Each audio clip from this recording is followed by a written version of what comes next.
블랙쇼맨과 이름 없는 마을의 살인, 히가시노 게이고.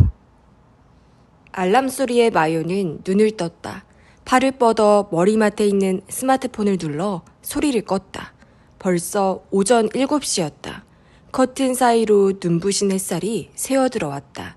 드디어 아침이다. 간밤에 몇 번이나 잠을 설쳤다. 창밖은 어두컴컴해서 다시 눈을 붙이려 애썼지만 깊이 잠들지는 못했다. 지금도 알람 소리에 깬 건 아니었다. 이미 의식은 깨어나 있었지만 일어날 기운이 없어서 이불 속에서 웅크리고 있었다.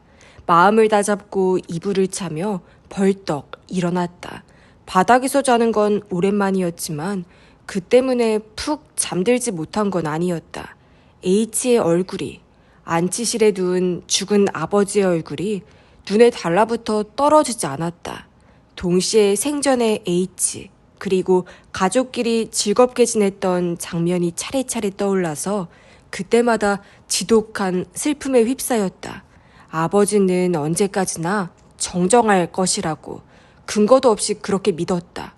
어떻게 그렇게 태평할 수 있었을까 하고 자기 혐오에 빠지기도 했다. 화장실에 들어갔다 세수를 했다. 수면 부족 때문인지 머리가 무거웠다. 거울에 비친 얼굴을 보니 눈 밑이 거뭇하지는 않았지만 누가 봐도 활력이 없었다. 두 손으로 뺨을 찰싹 치며 몸과 마음에 기합을 넣었다. 이번 숙박에는 조식도 포함되어 있었다. 식욕은 하나도 없었지만 일단 식당으로 갔다. 오늘은 아마 긴 하루가 되겠지. 뭔가 먹어두지 않으면 몸이 버티지 못할 것이다. 스마트폰을 집어든 순간 메시지가 도착했다. 겐타였다. 눈 좀 붙였어? 나도 그쪽으로 갈까? 어젯밤 겐타에게 연락해 경찰서에서 있었던 일들을 이야기했다. 살인 사건일 가능성이 크다고 하자 그는 새삼 놀란 눈치였다. 결혼식을 어떻게 할 것인지 신경이 쓰였을 텐데 말을 꺼내지는 않았다. 이 상황에서 이야기하기에는 적절치 않다고 생각했겠지. 마요는 조금 생각한 뒤에 푹 자지는 못했지만 상태는 괜찮아. 일단 오늘은 집에 다녀올게. 나 혼자서도 괜찮으니까 걱정 마. 라고 답장을 보냈다. 곁에 있었으면 하는 바람도 있었지만 한편으로는 너무 의지해서는 안 된다는 마음도 있었다. 겐타에게도 해야 할 일이 있었다. 그리고 아직 결혼하지 않은 사이니까. 식당에 가자 다른 손님은 보이지 않았다. 그러고 보니 어젯밤부터 사람을 본 기억이 없다. 평일이기도 하고 신종 코로나의 영향일지도 모른다. 앞치마를 두른 중년 여자가 안녕하세요 하고 살갑게 인사를 건넸다. 그녀가 이곳 사장이라는 건 어젯밤 체크인할 때 알았다. 어디에 앉아도 상관없을 것 같아서 창가의 4인용 테이블에 자리를 잡았다. 사장이 식사를 가져왔다. 생선구이를 올린 전통적인 아침상이었다. 갈아놓은 물을 보니 조금 식욕이 돋았다. 잘 먹겠습니다. 중얼거리며 손을 마주한 뒤에 젓가락을 들었다. 맛있는 냄새가 나는 된장국을 한 모금 마시자 온몸의 세포가 눈을 뜨는 것 같았다. 생선구이도 맛있어서 이게 혼자 온 여행이라면 얼마나 행복할까 생각했다. 벽에 붙여놓은 포스터가 눈에 들어온 건 아침을 반쯤 먹었을 때였다. 남자다운 생김새의 청년이 깎아지른 듯한 절벽을 오르는 일러스트였다. 그 캐릭터는 마요도 잘 아는 어느 인기 만화의 주인공이었다. 포스터에는 활라비 하우스 건설, 내년 5월 오픈 예정이라고 적혀 있었다. 그러고 보니 그런 이야기도 나왔었다. 인터넷 뉴스에서 본 기억이 났다. 멍하니 생각에 잠겨 있는데 출장 오신 건가요? 하고 묻는 목소리가 들렸다. 차주전자를 든 사장이 다가와 마요의 컵에 차를 따라 주었다. 아, 네, 비슷해요. 마요는 말을 흐렸다. 이 지역 출신이라고 하면 이것저것 물어볼 것 같아서였다. 그러시군요. 고생이시네요, 이런 시기에. 하필 신종 코로나 감염 재확산의 조짐이 보이는 때라고 말하고 싶은 투였다. 사장은 포스터를 가리켰다. 저거 아세요? 네, 알죠. 환내 라비린스, 맞죠? 줄여서 환라비라고 불렀다. 요즘은 조금만 길어도 모든 줄임말을 만들어낸다. 이런 포스터는 이제 떼는 게 좋으려나요? 계획이 엎어졌으니까요. 하지만 왠지 미련이 남아서요. 사장이 말했다. 내년 5월 오픈 예정이라고 적혀 있네요. 사장은 힘없이 웃으며 대답했다. 저 포스터를 붙인 게 작년 초였으니까 계획대로라면 올해 5월이었죠. 그때는 설마 코로나로 이렇게 될 줄은 꿈에도 몰랐죠. 작품에 나오는 집을 재현한다는 계획이었죠. 맞아요. 하고 사장은 고개를 끄덕였다. 사실 그 애니메이션 원작자가 이 지역 출신이에요. 아, 그런가요? 물론 알고 있었지만 마요는 처음 듣는 것처럼 대꾸했다. 주인공이 사는 마을의 모델이 바로 이 동네예요. 그래서 주인공의 집을 똑같이 짓자는 이야기가 나왔죠. 활라비 하우스라고. 레이몬즈 아줌마가 잠들어 있는 집이죠. 마요는 주인공의 이름을 말했다. 사장은 흡족한 표정으로 눈을 가늘게 뜨며 말했다. 손님도 좋아하시나 봐요. 네, 예전에 가끔 봤어요. 마요의 답에 사장은 조금 놀란 듯 눈을 동그랗게 떴다. 신기하네요. 아주 가끔요. 아유, 그러셨군요. 저는 만화책이 있는 줄은 전혀 몰랐어요. 하지만 아들 녀석이 애니메이션을 열심히 보길래 뭐가 그렇게 재미있냐고 물었더니 내용도 좋고 이 동네가 모델이라고 하는 거예요. 저도 어쩌다가 봤죠. 아는 곳이 그대로 나오면 신기하잖아요. 마을이 나오는 장면이 그렇게 많진 않았지만요. 주요 무대는 라비린스니까요. 굉장하죠. 어떻게 그런 생각을 했는지 몰라요. 만화가들 머릿속은 대체 어떻게 돌아가는지 모르겠다니까요. 사장은 감탄하면서 다시 포스터를 보더니 불현듯 한숨을 흘렸다. 코로나만 아니었다면 지금쯤 분위기 좋았을 텐데. 활라비 하우스 계획은 언제 중지된 건가요? 정식 결정이 난 건 아마 작년 6월쯤이었을 거예요. 하지만 그 전부터 중지될 거란 소문은 돌았죠. 1년 후에 코로나가 어떻게 될지 모르는 상황이었고 진정되더라도 사람들이 얼마나 잦을지 예측이 어려웠으니까요. 설령 애니메이션 팬들이 많이 찾아온다 해도 그러면 또 감염 위험이 발생하니까요. 어느 쪽이든 가망이 없었죠. 사장의 이야기는 하나도 놀랍지 않았다. 도쿄 올림픽이 연기되고 디즈니랜드는 영업을 장기간 중지했다. 1년 후에 애니메이션 기념관 오픈은 허황된 이야기일 수밖에 없었다. 기대했던 사람들이 많았던 것 같은데 안타깝네요. 마요는 그렇게 말했다. 빈말이 아니라 진심이었다. 그러자 사장은 고개를 끄덕이더니 얼굴을 찌푸렸다. 안타깝기만 하면 다행인데 크게 손해를 본 사람도 많아요. 그런가요? 그렇죠. 애초에 어느 기업에서 계획한 사업이 아니라 지역 활성화를 위해 주민들이 나서서 한 일이니까요. 여기 사람들이 꽤나 많이 투자했을 거예요. 그중에는 조상님에게 물려받은 땅을 팔아서 돈을 마련한 사람도 있다더라고요. 공사는 70%쯤 진행됐다고 하는데 그때까지 들인 돈을 되돌려받을 수도 없으니까요.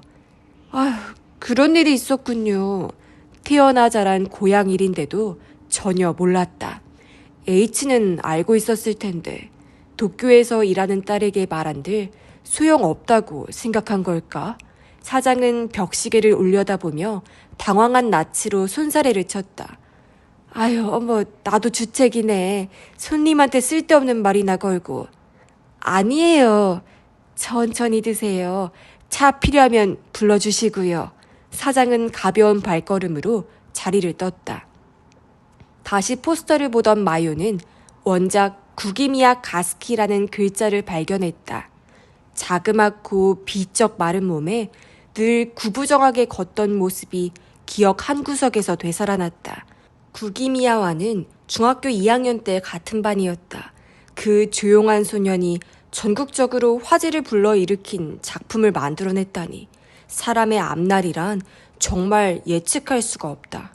그러고 보니 죽은 스쿠미 나오야와 구기미야 가스키는 사이가 좋아서 늘 같이 다녔다.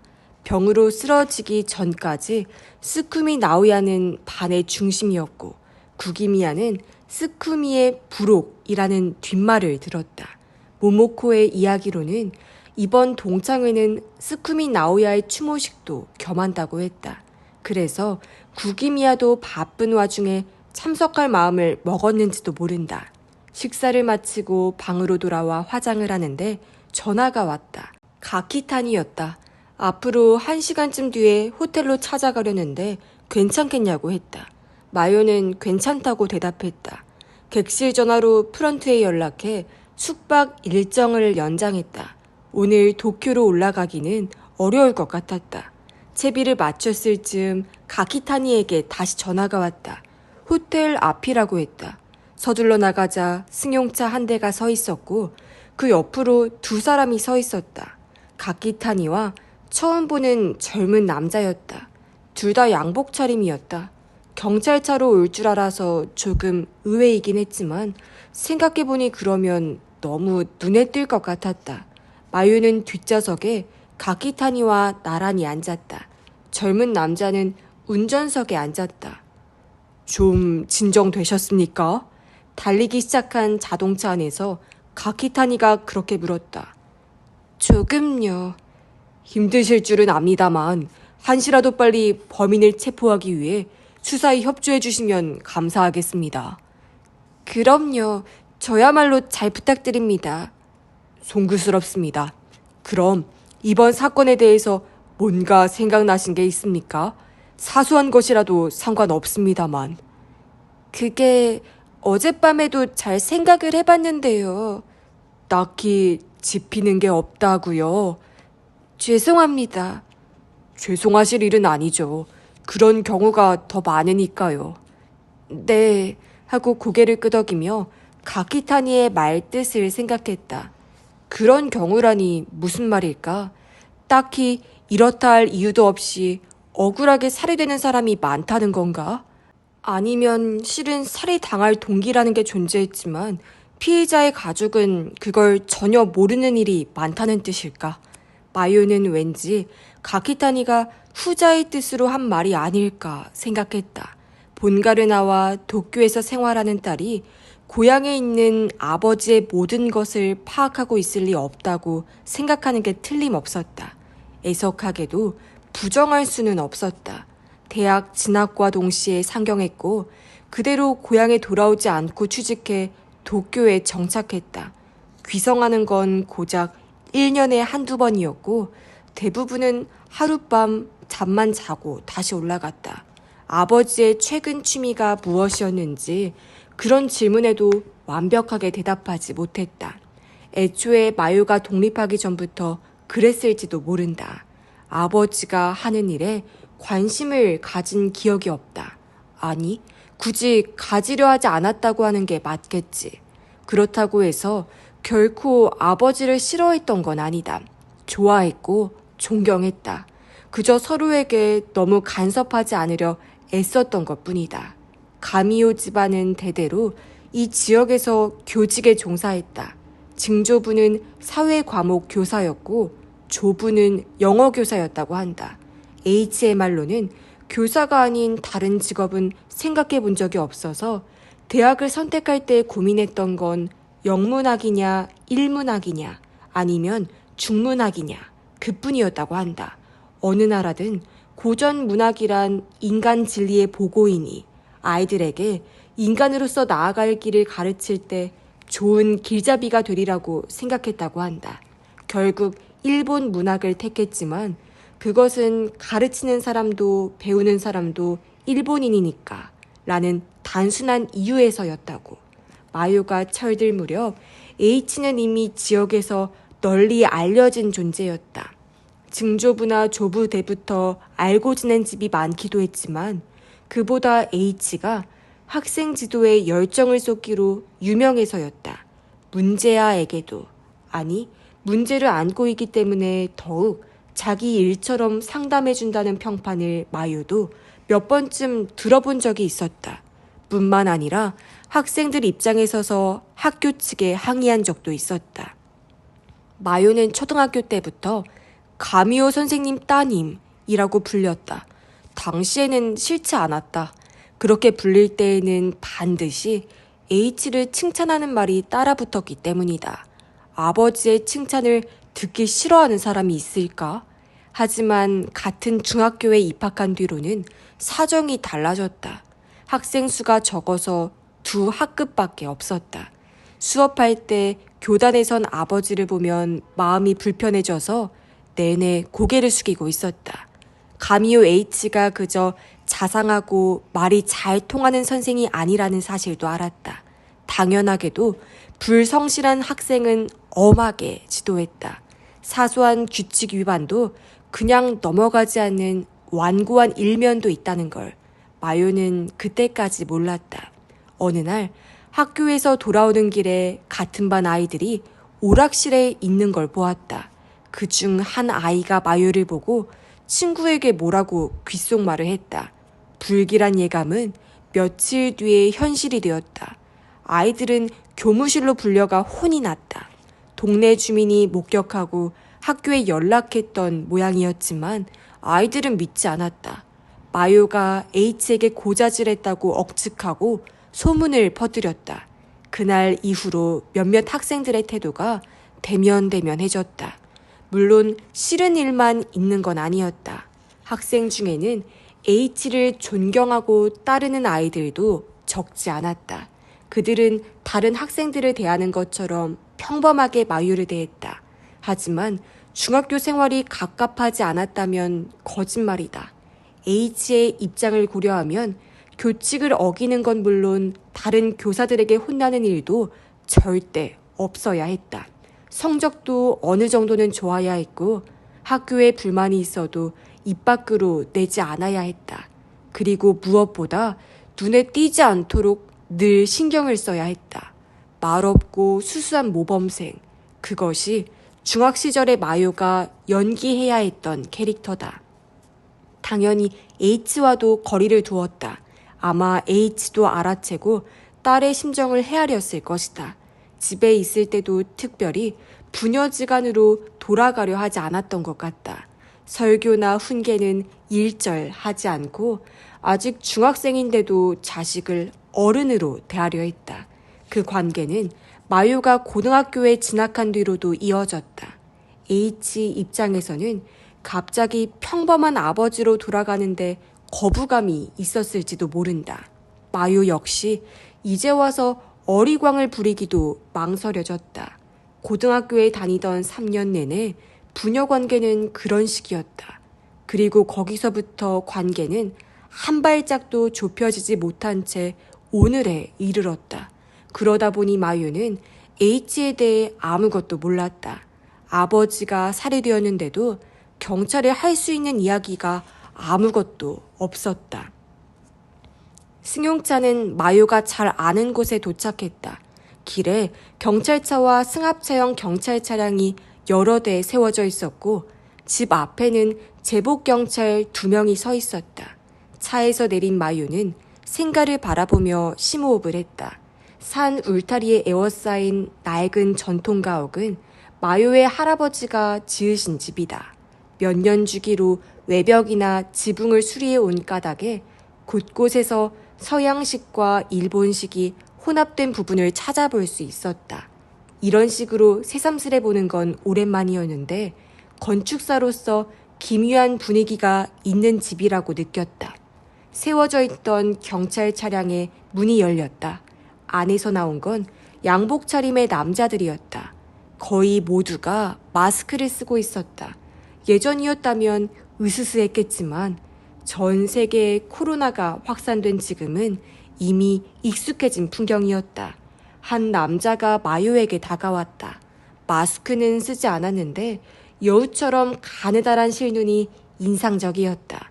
그 눈으로 힐끗힐끗 그녀의 얼굴을 보며 이분이 피해자에? 하고 가키타니에게 물었다. 네, 가미오 마요 씨입니다. 가키타니는 그렇게 대답하며 마요를 보았다. 현경 본부에서 지원 나오신 분들이십니다. 아, 네. 그런 식으로 소개해도 어떻게 인사해야 할지 짐작이 가지 않았다. 이 집에는 언제까지 사셨습니까? 신운의 남자는 자기 소개도 하지 않고 무뚝뚝한 투로 물었다. 마요는 속으로 그에게 여우 영감이라는 별명을 붙였다. 12년 전까지요. 고등학교를 졸업한 해였지만 일부러 나이를 밝힐 필요는 없다고 생각했다. 그 뒤로 어느 정도의 빈도로 귀성하셨습니까? 오봉과 새해 명절 때만요? 거의 그렇죠. 여우 영감은 노골적으로 얼굴을 찌푸렸다. 그럼 집안일에 대해서는 거의 모르시겠군요. 이를테면 재산 문제라든지. 섬세하지 못한 질문이었지만 마요는 불쾌한 티를 내지 않으려 애썼다. 전혀 모릅니다. 어제도 그렇게 대답했는데요. 마요는 힐끗 가키타니 쪽을 보았다. 하며 여우 영감은 미간을 긁더니 한숨을 내쉬었다. 그래도 뭐 일단 둘러보는 게 좋겠군요. 막상 보면 알 수도 있으니까. 그렇게 말하더니 마요의 손을 보고 부하로 보이는 남자들을 돌아보았다. 여기 장갑 좀 가져다 줘. 아, 저한테 있습니다. 가키타니가 양복 주머니에서 하얀 장갑을 꺼냈다. 마요는 장갑을 받아 두 손에 꼈다. 그것뿐이었는데도 지금부터 범행 현장에 들어간다는 실감이 들었다. 그럼 안내하겠습니다. 가키타니가 앞장서서 문을 지났다. 자기 집에 들어가는데 안내를 받는 건가? 석연치 않은 감정을 품은 채 마요는 가키타니를 따랐다. 여우 영감과 부하들도 뒤따라왔다. 들어가시죠. 가키타니는 현관문을 열고 마요에게 말했다. 현관에 들어선 순간 희미하게 장뇌 향이 났다. 서책을 보호하기 위한 방충제 냄새다. 평소에는 그리운 느낌이 먼저 들었지만 오늘만큼은 슬픔이 앞섰다. 가키타니가 거무스름하게 빛나는 복도를 지나 문을 열었다. 원래 거실이었지만 지금은 H가 서재로 쓰는 공간이었다. 입구에서 실내를 힐끗 보고 마요는 말문이 막혔다. 발 디딜 틈도 없을 만큼 바닥에 다양한 물건들이 널브러져 있었다. 서류, 종이봉투, 안경, 시계, 필기도구, 약, CD, DVD, 카세트 테이프, 비디오 테이프. 일관성이 전혀 느껴지지 않았다. 너무해. 반사적으로 그런 말이 튀어나왔다. 이런 질문은 굳이 할 필요도 없겠지만 가키타니가 옆에서 말을 걸었다. 평소에는 이 상태가 아니라는 거죠. 이 방이 늘 이렇게 어지럽혀져 있는 건 아니라는 겁니까? 당연하죠. 이건 말도 안 돼요. 오히려 아버지는 깔끔한 걸 좋아하셔서 정리정돈이 몸에 배어 계셨다고요. 어디에 무엇을 두는지 딱 정해져 있었어요. 이렇게 물건을 꺼내놓는 일 자체가 거의 없었다고요.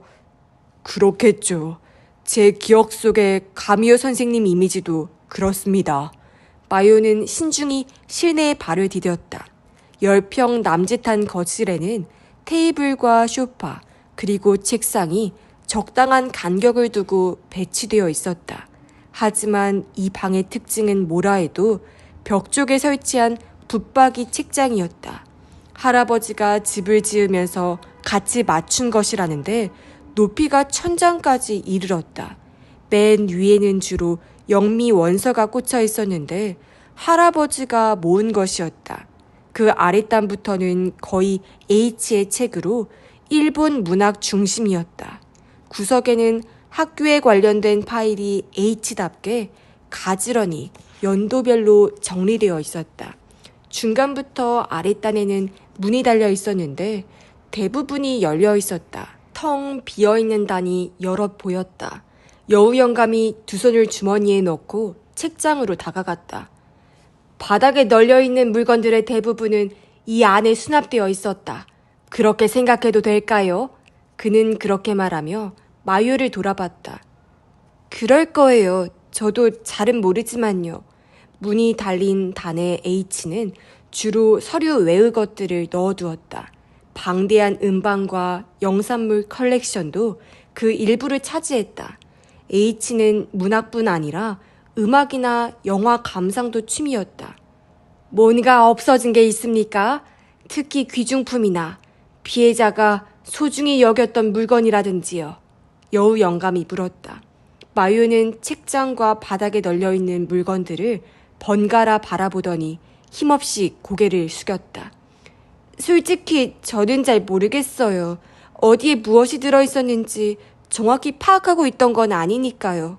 그리고 어제도 말씀드렸지만 저희 집에 특별히 값이 나가는 물건이 있다는 이야기는 들어본 적 없고요. 아무리 그래도 귀중품이 전혀 없지는 않을 거 아닙니까? 이 집에 살 적에 아버지가 그런 물건을 넣어두는 걸 보지 못했습니까? 금고 대신에 쓰던 공간 같은 곳 말입니다. 금고 대신이라고요? 그렇다면 마유는 책상으로 다가갔다. 책상 서랍 역시 끝까지 열려 있었고 내용물은 바닥에 널브러져 있었다. 그 중에서 통장 2개를 찾아냈다. 아, 역시 중요한 물건은 이 서랍에 넣어두셨어요. 마요가 통장을 주우려던 찰나 만지지 마! 하고 여우 영감의 날카로운 소리가 귀에 꽂혔다. 흠칫해서 내밀었던 손을 멈췄다. 실례했습니다. 여우 영감은 싸늘한 목소리로 말했다. 현장의 물건을 함부로 만지지 마십시오. 그 통장은 저희도 확인했습니다. 그 밖에 귀중품은 없습니까? 예를 들면 귀금속이라든지. 귀금속... 어머님이 돌아가셨다고 하더군요. 남기신 폐물 같은 건 없었습니까? 있긴 있는데 제가 가지고 있어요. 따님이요? 네, 엄마가 돌아가셨을 때 아버지가 전부 제게 주셨어요. 당신이 가지고 있어봤자 소용도 없고 엄마도 저한테 물려주실 생각이었을 거라고요. 그리고 한 박자 쉬었다. 마요는 말을 이었다. 추억이 깃든 물건들이지만 대단한 가치는 없어요. 적어도 강도짓을 해서까지 빼앗으려는 사람은 없었을 거예요. 알겠습니다. 여우 영감은 납득한 표정으로 고개를 끄덕였지만 애초에 의미 있는 답을 기대하지 않았던 것처럼도 보였다.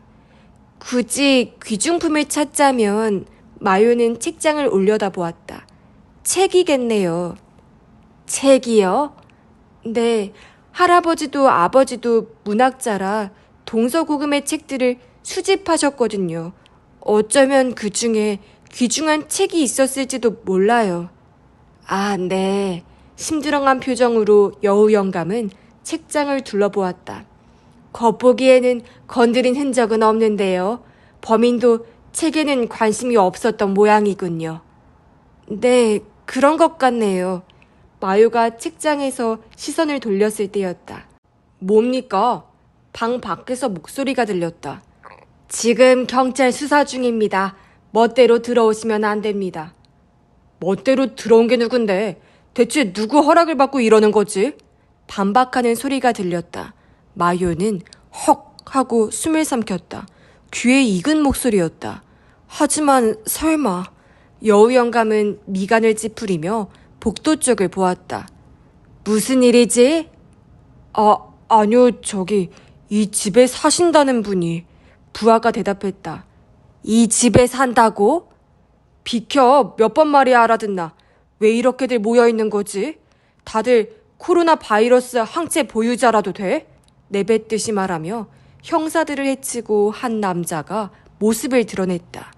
훤칠한 키에 마른 체격, 어깨까지 오는 타고난 곱슬머리에 지저분하게 자란 수염도 여전했다. 위에 걸친 밀리터리 재킷은 꽤나 오래된 구제처럼 보였다. 누구십니까? 여우 영감이 물었다. 남의 이름을 묻기 전에 먼저 자기소개를 하는 게 예의 아닌가?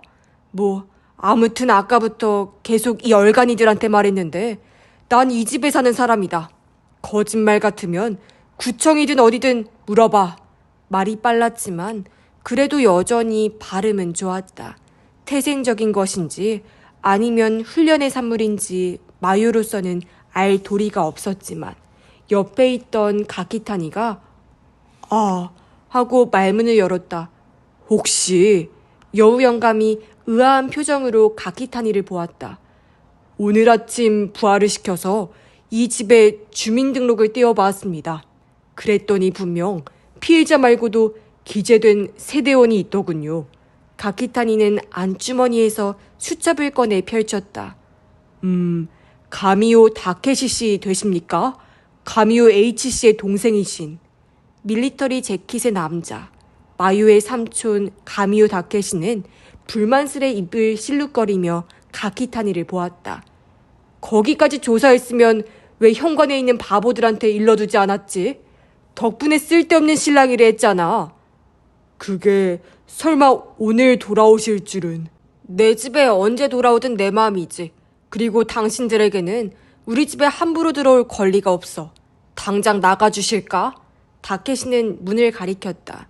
여우 영감은 갑작스레 난입한 남자를 노려보며 왼손으로 양복 안주머니에서 스마트폰을 꺼냈다. 재빨리 오른손으로 스마트폰을 조작해 귀에 댔다. 나야, 좀 알아봐줬으면 하는 게 있는데 거기 가미오가의 주민등록 있나? 그래, 세대원이 피해자 말고 또 있다는데 사실인가? 이름은? 어떤 한자지? 그래, 알았어. 통화를 마친 여우 영감은 스마트폰을 다시 주머니에 넣었다. 확인했나 보군. 다케시가 말했다. 신분증은 있나? 운전면허증이나? 아직도 의심하는 건가? 혹시 모르니까. 저기 마요는 말문을 열었다. 틀림없어요. 이분은 저희 삼촌이에요. 라고 말하려 했지만 다케시는 마요 쪽으로 손을 내밀어 제지했다. 그러고는 카고 바지의 주머니에서 지갑을 꺼내어 운전면허증을 뽑았다. 마음껏 보라고. 다케시는 그렇게 말하며 여우 영감에게 면허증을 내밀었다. 여우 영감이 팔을 뻗어 면허증을 받았을 때였다. 다케시가 눈에 보이지 않는 속도로 상대의 우옷 안쪽에 왼손을 넣어 주머니에서 뭔가를 꺼냈다. 검정색 경찰 수첩이었다. 아, 당신 뭐 하는 거야? 여우 영감의 가느다란 눈이 조금 커졌다. 남의 신분증을 봤으면 그쪽도 보여줘야 공평한 거 아닌가? 다케시는 수첩을 펼쳤다. 고글의 경감이라. 마요, 아쉽게 됐구나. 베글의 경감이었다면 좀 든든했을 텐데. 다케시가 마요에게 내민 신분증에는 여우 영감의 증명사진 밑에 고글의 다이스케라는 이름이 적혀 있었다. 이리 대놓지 못해? 고글의가 버럭 소리쳤다. 말 안 해도 돌려줄 거야. 그보다 내 신분은 확인했나? 고글의는 가지고 있던 면허증을 힐끗 보더니 질린다는 표정으로 다케시에게 내밀었다. 다케시는 의미심장한 미소를 지으며 고글의에게 다가가 경찰 수첩을 그의 왼쪽 안주머니에 넣고 면허증을 받았다.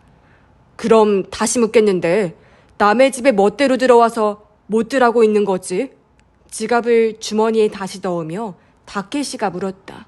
고글의는 뭐라 말하려다 입을 다물고 마요를 보았다. 삼촌에게 설명을 좀 해주시죠. 마요는 호흡을 가다듬고 나서 다케시에게 말했다. 아버지가 돌아가셨어요. 하지만 다케시는 무표정했다. 충격을 받은 나머지 아직 상황을 파악하지 못한 것인지 아니면 단순히 동요하지 않은 것인지 겉모습만 봐서는 알 수 없었다. 시신의 집 뒷마당에서 발견됐는데 살해되었을 가능성이 크다고. 다케시의 표정은 여전히 아무 변화도 없었지만 성큼성큼 걸음을 옮기기 시작했다. 뒷마당과 연결된 유리문 앞으로 가서 가만히 밖을 내다보았다. 어떻게 살해되었다는 거지? 날붙이로 찔린 건가? 등을 돌린 채 다케시가 물었다. 미안하지만 그 질문에는 대답할 수 없어. 고구려가 곧바로 대답했다. 수사상 비밀이니까. 시신 발견자조차 사인을 짐작하지 못했으니 수사 관계자를 제외하고 살해 방법을 아는 사람이 있다면 그 자가 바로 범인일 가능성이 크지. 그래서 어제도 가르쳐주지 않은 건가? 옆에서 듣던 마유는 그제야 납득했다. 복장은 발견되었을 때 형님은 어떤 복장이었지? 그것도 수사상 비밀이다. 똑똑히 말해두는데 아마 당신 질문에는 하나도 대답할 수 없을 거야. 질문은 우리가 해. 당신에게 묻고 싶은 게 산더미처럼 많거든. 이를테면 지난주 토요일부터 어제까지 어디서 무엇을 했는지. 걱정하지 않아도 질문에 대답해 줄 테니까 기다려. 당신 눈에는 어떻게 비치는지 모르겠지만 이래봬도 혈육을 잃은 슬픔을 삼키는 중이니까 말이야. 고구려도 이 말에는 말문이 막힌 듯 했다. 겸연쩍은 듯 얼굴을 찌푸리며 머리를 긁적였다. 가키타니도 마음이 편치 않은 것 같았다. 잠시 후 다케시가 획 몸을 돌리더니 마요 쪽으로 다가왔다. 고구려의 앞에서 걸음을 멈추더니 그래, 물어볼 게 뭐지? 라고 말했다. 아, 토요일 밤부터 어제까지 어디서 무얼 했는지 알고 싶다고 했지. 토요일에는 아침부터 쭉 가게에 있었고 밖에는 한 발짝도 나가지 않았어. 이튿날에는 잠깐 고구려가 말을 끊었다. 가게가 뭐지? 내가 경영하는 바 에비스의 트리펜드라는 곳이지. 그렇게 말하며 다케시는 다시 고구려의 양복 안쪽에 손을 넣더니 이번에는 아까와 반대로 오른쪽 안주머니에서 스마트폰을 꺼냈다. 검색하면 어떤 곳인지 금방 알 수 있을 거야. 하지만 평가는 믿지 마. 술맛도 모르는 째째한 작자들이 헛소리만 잔뜩 늘어놓았으니까. 멋대로 주머니에 손대지 마. 고구려는 다케시의 손에서 스마트폰을 낚아챘다. 꺼낼 수고를 덜어주었을 뿐이야. 빨리 검색 안 하고 뭐해. 가게 이름 다시 말해줘. 트리펜드다. 나중에 차분하게 조사할 거야. 고구려는 스마트폰을 안주머니에 넣었다. 한 발짝도 나가지 않았다는 걸 증명할 수 있겠나? 글쎄, 영업은 밤부터 시작했고 그때까지는 아무와도 안 만났으니까. 영업시간 내내 손님이 있었던 것도 아니니까 증명할 수는 없지. 종업원은 사람 안 쓰는 주의야. 공짜로 일할 정신 나간 인간이 있다면 또 몰라도. 고구려가 비웃듯 코웃음을 쳤다. 변두리의 작은 바라고 생각한 모양이었다. 평소에는 가게에서 먹고 자나? 그래, 가게 안쪽에 딸린 방이 있지. 일요일은 오후에 일어나서 저녁까지 집에서 영화를 봤어. 그 후의 일정은 토요일과 같았고. 고구려는 뜻밖이라는 듯 눈썹을 꿈틀했다. 일요일에도 영업을 하나? 기본적으로 휴일은 없어. 일단 열어놓으면 할 일 없는 손님들이 와서 돈을 뿌리고 갈지도 모르니까. 어제도? 아니, 어제는 쉬는 날이었어. 이봐, 고구려가 입을 삐죽였다. 방금 휴일은 없다고 하지 않았나? 기본적으로 라고 했잖아. 볼일이 있어서 임시 휴업했지. 무슨 볼일이었는지는 묵비권을 행사하겠어. 사생활에 관련된 일이라. 고구려는 팔짱을 끼고 다케시를 노려봤다. 방금 한 이야기를 종합해보면 결론은 이렇군. 당신은 알리바이가 없어. 하는 수 없지. 사실이니까. 다케시는 태연하게 말했다. 하나 더 중요한 질문을 하겠다. 오늘 이 집에 돌아온 이유는 뭐지? 사건은 아직 보도되지 않았어. 대체 뭘 위해서 돌아온 건가? 그거 참 이상한 질문이군. 지금 내가 몇 번 말하는지 모르겠는데 여긴 내 집이야. 자기 집에 오는데 특별한 이유가 필요한 건가? 아니면 뭐야? 당신은 이유가 없으면 집에 안 가나? 그럼 묻겠는데 전에 집에 온 건 언제지? 언제였더라? 기억이 안 나는군. 집에 오는 빈도는 한 달에 한 번? 거짓말할 생각은 마. 철저하게 조사할 테니까. 안 그래도 거짓말할 생각 없어.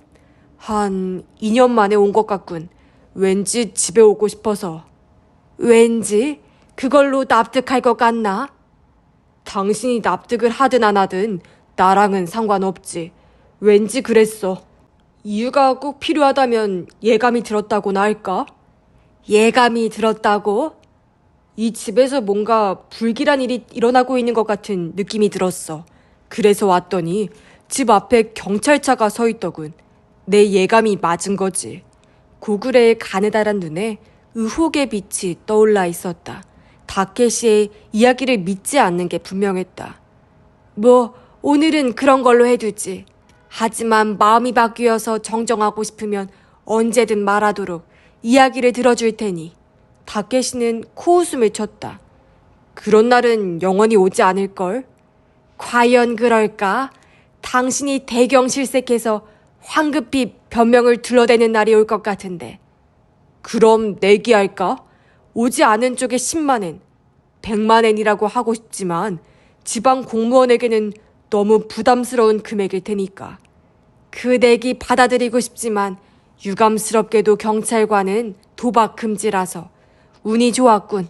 그럼 다음 질문으로 넘어가지. 보다시피 이 방은 완전히 남장판이 됐어. 뭔가 도둑 맞은 것이 없는지 피해자의 따님에게 확인해달라고 하던 참이지. 이 집에 산다니 당신 의견도 한번 들어봐야겠어. 다케시는 방을 한 바퀴 둘러보더니 두 손을 펼쳤다. 안타깝지만 난 모르겠군. 여긴 형님 방이라 난 들어가지 않았거든. 그리고 아까도 말했다시피 마지막으로 집에 왔던 게 벌써 2년도 더 전의 일이야.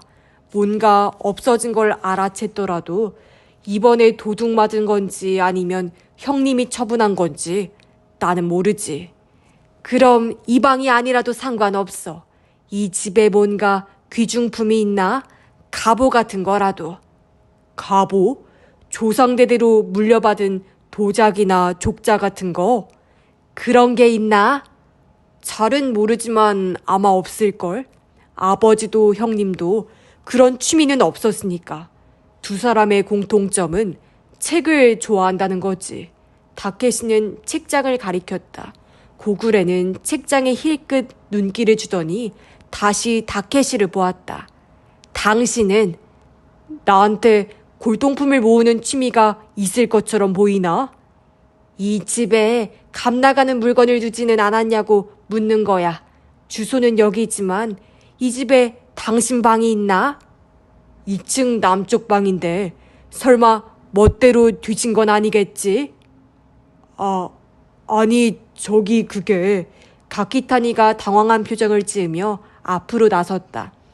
혹시 몰라서 어제 모든 방을 확인했습니다. 하지만 문이 열려 있는지 안에 이상한 점은 없는지 확인만 했지 쓸데없이 손을 대지는 않았습니다. 2층에 있는 방들은 모두 겉보기에는 이상은 없었습니다. 한마디로 멋대로 내 방에 들어간 거군. 집주인의 편사체가 뒷마당에서 발견됐고 이 방은 침입자에 의해 어지럽혀진 게 분명한 상황이었어. 범인이 집 안에 숨어있을 가능성도 있었으니 정당한 초동 수사였지. 고구레는 냉철한 목소리로 말했다. 겉보기에는 이상이 없었다고 하지만 본인이 직접 보기 전까지 단정 지을 수 없지. 지금 확인해 주겠나? 상관은 없는데 이상이 있는 게 아니면 당신들은 방에 들어오지 마. 복도에서 보고만 있어. 그래, 그러지. 고구레가 마요를 보며 물었다. 2층에는 또 어떤 방이 있습니까? 제 방이 있어요. 고등학교를 졸업할 때까지 쓰던 방인데 지금도 고향에 내려왔을 때 거기 묵어요. 그리고 아버지 방이 있어요. 원래는 부모님 침실이었어요. 그 방은 따님이 확인해 주시겠습니까? 알겠습니다. 그럼 곧바로 안내해 주시죠. 네. 그럼 절 따라오세요. 마유를 대하는 고구레의 말투가 아까와는 달리 공손해졌다. 다케시와 나누던 거친 대화와는 딴판이었다. 다루기 어려워 보이는 인물의 갑작스러운 등장에 피해자의 딸을 구슬려 놓는 게 앞으로를 위해 좋겠다고 생각했는지도 모른다. 2층으로 올라가는 마요의 뒤를 고구레가 따랐다. 그 뒤는 가키탄이었고 다케시는 맨 마지막이었다. 처음에 나온 건 H의 방이었다. 이 집을 처음 지었을 때는 조부모의 침실이었다고 한다. 마요가 철이 들었을 무렵 할아버지는 이미 세상을 떠났고 할머니는 1층 방을 썼다. 이 방은 H와 어머니 가즈미의 침실이었다. 다다미 방이라 부모는 이불을 깔고 잤지만 지금은 창가에 침대가 놓여 있었다. 그 밖에는 서랍장 하나 정도만 놓인 썰렁한 방이었다. 1층에 넓은 서재가 있으니 H에게는 잠만 자는 곳이었겠지. 가키타니가 말한 것처럼 별다른 이상은 없어 보여서 고구레에게 그렇게 말했다. 다음은 마요의 방이었다. 3평짜리 방에는 양탄자를 깔아놓았다. 싱글 침대와 책상, 1층에 서재에 있는 것과는 비교도 되지 않을 만큼 작은 책장이 이 방에 있는 가구의 전부였다. 남자 아이돌 사진을 몇 장이나 붙여놓은 코르크보드가 벽에 걸려있는 걸 보고 창피해서 도망치고 싶었다. 왜 여태 그대로 둔 걸까? 옷장에는 그리운 옷들이 걸려 있었다. 얼른 정리해야겠다고 재차 생각했다. 책상 서랍도 일단 확인한 뒤에 마요는 딱히 달라진 점은 없는 것 같다고 고구레에게 말했다. 그럼 이제 당신 차례군. 고구레가 다케시에게 말했다. 다케시는 말없이 복도를 걸어갔다. 그의 방은 복도 끝에 있었다. 하지만 마요는 다케시와 같이 산 기억이 없다. H가 결혼하기 전에 집을 나갔기 때문이었다. 마요는 지금까지 이 방을 그저 창고라고 생각했다. 실제로 몇 년 전까지는 필요 없는 물건을 넣어두었다. 방을 정리한 건 어머니가 돌아가시고 나서였다. 방 앞에 선 다케시는 천천히 문을 열었다. 방은 어스름했다. 암막 커튼을 쳐놓았기 때문이었다. 더듬더듬 벽에 스위치를 누르고 다케시가 방 안으로 들어갔다. 고구레는 입구에 서서 머리를 내밀어 방 안을 들여다보았다. 그 어깨 너머로 마요도 방 안을 보았다. 실내는 H의 방보다 휑했다. 둥근 테이블과 의자, 그리고 작은 수납장이 하나 있을 뿐이었다. 하지만 벽에 걸린 그림을 보고 가슴이 철렁했다. 왼쪽 눈을 감고 있는 여자의 얼굴이었다. 뜨고 있는 오른쪽 눈은 새까만 눈동자로 정면을 똑바로 바라보고 있었다. 마치 자신을 응시하는 것 같아서 마요는 눈을 돌렸다. 다케시는 창문으로 다가가 커튼을 젖히고 창문 걸쇠도 풀었다. 뭐 하는 거야? 멋대로 손대지 말라고 했잖아. 고구레가 버럭 성을 냈다. 여긴 내 방이야. 환기를 시키는 게 잘못인가? 그렇게 말하더니 다케시는 창문을 활짝 열었다. 경우에 따라서는 이 방을 면밀히 조사해야 할 수도 있다고. 그런데 함부로 지문을 묻히면. 고구레가 말을 잇지 못한 이유를 마요도 알아챘다. 다케시는 하얀 장갑을 끼고 있었다. 어느 틈에 장갑을. 뒤에서 가키타니가 중얼거렸다. 그때 다케시에게서 전자음이 울려 퍼졌다.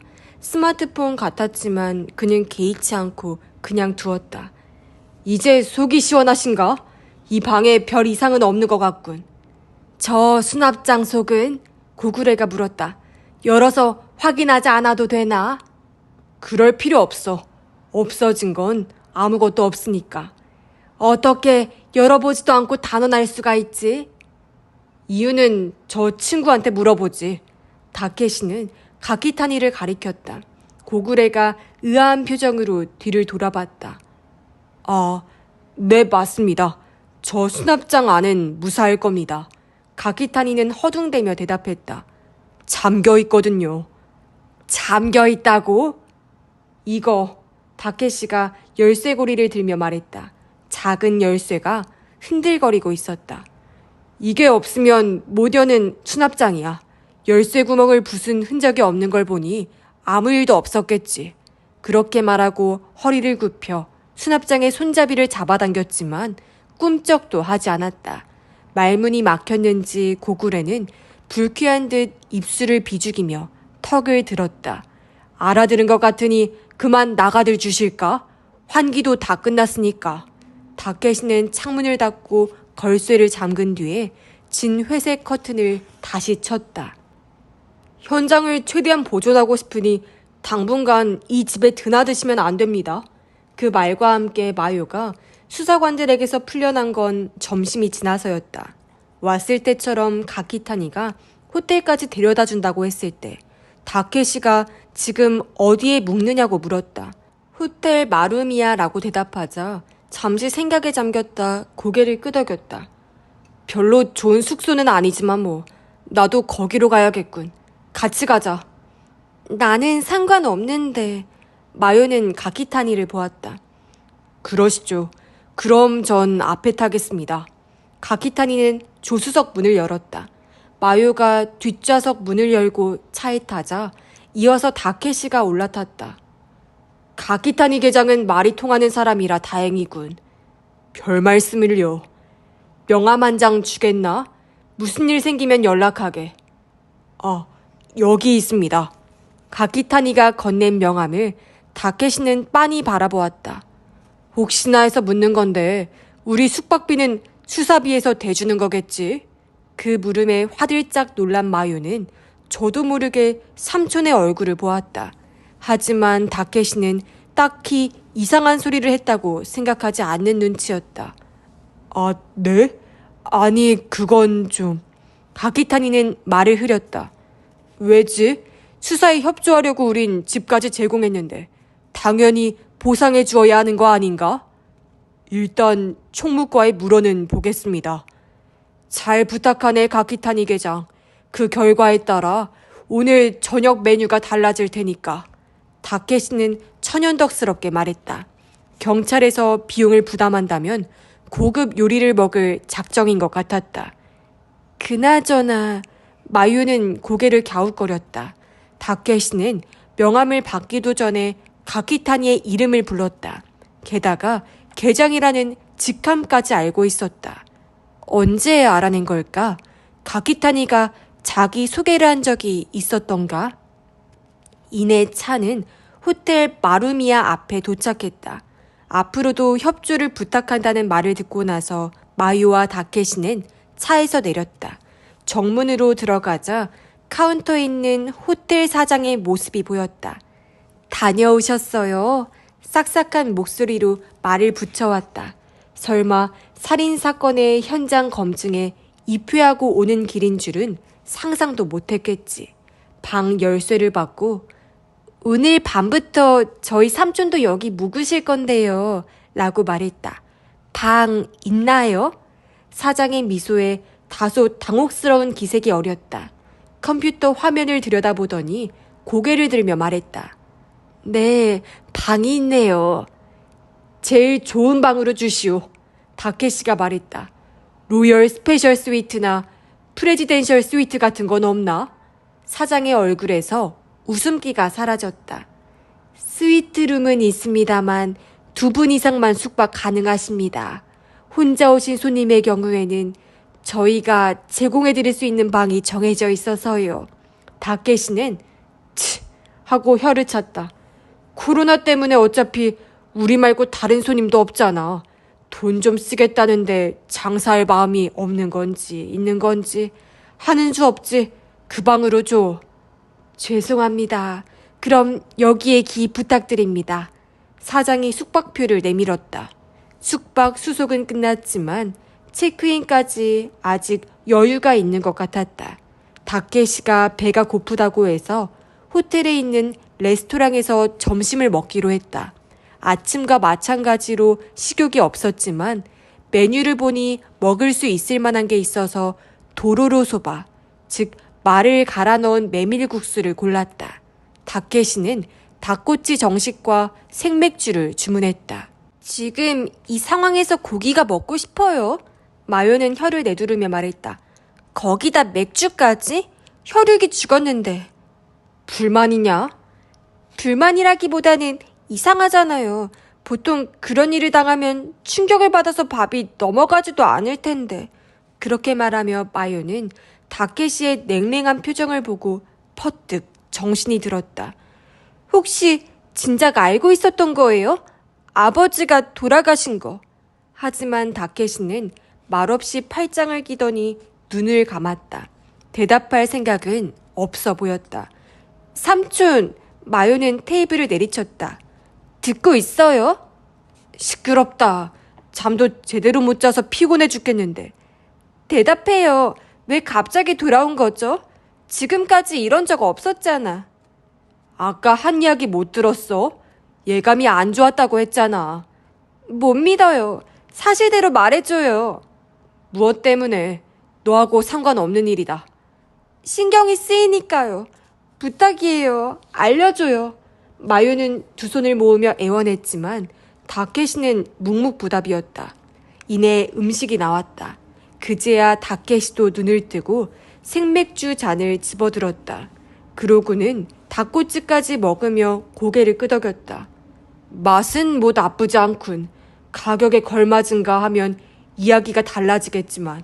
마요는 테이블 끝에 세워진 메뉴에 적힌 닭꼬치 정식의 가격을 보았다. 그렇게까지 비싼 가격은 아니었다. 그 순간 삼촌의 어떤 유별난 성미가 생각났다. 점심 내가 살까요? 다케시가 젓가락질을 멈추고 의아한 눈빛으로 마요를 바라보았다. 그 대신 내가 여기에 온 이유를 알려달라는 거냐? 이런 푼돈으로 내 마음을 움직일 수 있을 것 같아? 그럼 오늘쯤 호텔비랑 저녁을 제가 낼게요. 어때요? 일주일치. 네? 사건이 해결될 기미가 보일 때까지 여기에 있을 작정이다. 적어도 일주일은 걸리지 않겠냐? 그게 뭐예요? 조카를 그렇게까지 뜯어먹는 사람이 어디 있어요? 싫으면 없었던 일로 하고 나야 뭐 상관없으니까. 내일 점심도 살게요. 후려치는군. 나흘치까지 깎아주마. 이틀치. 더는 못 내요. 거기에 모레 점심값을 얻는 걸로. 마요는 한숨을 내쉬었다. 예상 밖의 지출이었지만 이제 와서 물러설 수는 없었다. 알았어요. 다케시는 겉옷에서 스마트폰을 꺼냈다. 내가 방에 들어가자마자 이게 울렸던 거 기억나? 기억나요. 하지만 삼촌은 안 받았잖아요. 뭐가 왔을지 알고 있었으니까. 다케시는 스마트폰을 조작해 화면을 마요에게 내밀었다. 동영상이었다. 화면을 들여다보던 마요가 아 하고 소리쳤다. 동영상에는 다케시가 찍혀 있었다. 그리고 장소는 아까 둘러보았던 그의 방이었다. 다케시가 방을 가로질러 커튼과 창문을 여는 장면에서 동영상은 끝났다. 이런 동영상이 왜... 벽에 여자 얼굴 그림이 있는 거 봤지? 네, 한쪽 눈을 감고 있는 여자예요. 그 그림에 동체 감지 기능이 있는 카메라를 설치해놨어. 움직이는 게 있으면 촬영해서 자동으로 나한테 전송하는 시스템이지. 다케시는 스마트폰을 흔들며 말했다. 그런 걸 언제부터 설치한 거예요? 형수님 돌아가시고 그 방을 정리했을 때부터지. 형님은 언제든 마음대로 오라고 했지만 거기에서 살 생각은 없었어. 하지만 내가 없는 동안에 누가 마음대로 들어오는 건 싫어서 감시용으로 달아놓은 거야. 지난 2년 동안 가끔 카메라가 작동했지만 전부 형님이 환기를 시키려고 들어왔을 때뿐이었어. 그런데 어제 오후에 이런 동영상이 날아온 거야. 다케시는 다시 스마트폰을 조작해 마요에게 화면을 보여주었다. 동영상 속 장소는 역시 다케시의 방이었다. 하지만 화면 속에서 움직이는 건 모자를 쓴 검은 옷차림의 남자였다. 남자는 방을 둘러보며 그 서랍장으로 다가가더니 문에 손을 댔다. 반장님, 여기 작은 서랍장이. 남자가 거기까지 말했을 때 동영상이 정지했다. 이렇게 된 거다. 다케시는 스마트폰을 내려놓았다. 영상 속 남자는 경찰 감식반 복장이었어. 한마디로 집에 무슨 사건이 일어났다는 뜻이지. 그래서 급하게 내려온 거다. 집 근처까지 왔을 때는 이미 문 앞에 출입 금지 테이프가 둘러져 있었고 경찰관이 서서 지키고 있었지. 이웃집에 탐문 조사를 해서 형님 시신을 경찰이 가지고 갔다는 걸 확인했지. 탐문 조사? 어떻게요? 어려울 거 없어. 저 집에서 무슨 일이 일어났는지 아는 게 있으면 알려달라고 했을 뿐이다. 이웃집 사람들이 삼촌을 못 알아봤어요? 내가 그 집에 살았던 건 벌써 30년도 더 된 일이야. 딱히 이웃들과 왕래가 있었던 것도 아니니 기억하고 있을 리가 없지. 그리고 혹시나 해서 마스크를 썼다. 다들 나를 형사라고 착각해서 자기들 상상을 섞은 이야기를 해주더라고. 물론 내가 그러도록 유도했지만 태연하게 말하는 다케시를 보고 마요는 납득할 수밖에 없었다. 삼촌이라면 그쯤은 일도 아니겠지. 트릭 공개는 이것으로 끝이다. 밥값과 이틀치 숙박비, 모레 점심값까지 잘 부탁한다. 다케시는 다시 젓가락을 들고 식사를 시작했다. 하는 수 없지. 약속은 약속이니까. 한숨을 내쉬며 마요도 다시 식사를 시작했다. 도루루 소바를 입에 넣으며 앞으로의 일을 생각했다. 아, 맞다. 다시 젓가락질을 멈추고 고개를 들었다. 장례식은 어쩌죠? 다케시는 들이키려던 맥주를 내려놓았다. 장례식이라. 안 할 수는 없잖아요. 친척들한테도 연락해야 하고 다들 놀라겠지. 어떻게 설명해야 할지 모르겠네. 할 거면 바로 준비 시작하는 게 나을까요?